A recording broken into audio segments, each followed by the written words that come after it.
Hello, good morning everyone. Ayan, so meron po tayong update today guys. It's TL 55 Nations, January 15, 2026. So kahapon guys, 'di ba sabi ko nga sa inyo, busy ako kahapon kaya hindi ako nakapag-update. Kaya ang pinatayan ko sa inyo is yung update ko nung Pitcha 13. Okay, so sabi ko nga guys, every 3 days po ang expiration ng bawat sumada. So ikatlong araw lagi po ang expired. So, ibig sabihin, hanggang 3 araw ay pwede ninyo pong alagaan ang mga numero na sumada ko.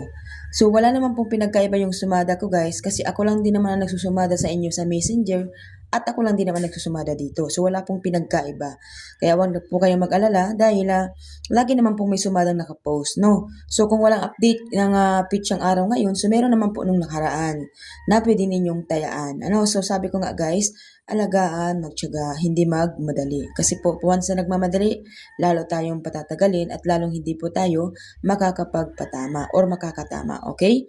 So, mayroon po tayong istigal ng Batangas, Rizal, Laguna, Quezon Province, Cavite, Pampanga, Tarlac, Antique, Occidental, Mindoro, Aklan, Quirino, Isabela, Capiz, Oriental, Abra, Nueva Ecija, La Union, Ifugao, Baguio, Nueva Vizcaya, Apayao, Ilocos Sur, Aurora, Benguet, Camarines Sur at Romblon. So, meron pa po tayo guys sa kabila.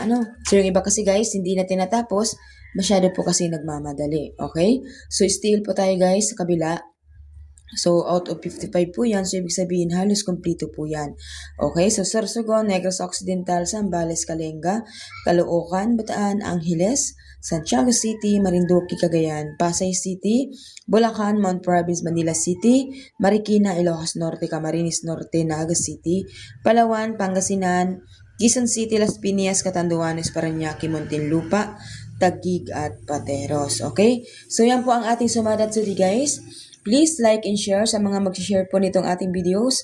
Sana po meron pong blessings ang dumating sa inyo.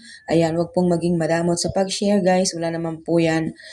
Wala naman pong karahasan dito po sa aking video na hindi naman siya masamang i-share guys kasi wala naman po siyang sexual harassment. Wala naman pong abuse, di ba? So, video lang po ito guys at sulat-sulat sa papel. Wala pong makakasama sa mga page ninyo or sa mga Facebook ninyo. So, ayan guys, sinasabi ko nga sa inyo guys, uulitin ko So kapag meron pong sumada, ang expiration po. So grabe ang iingay ng mga bata guys. So meron na naman tambay. So ayan guys. So ito po yung ating sumada update today. Good luck everyone. Have a nice day. God bless.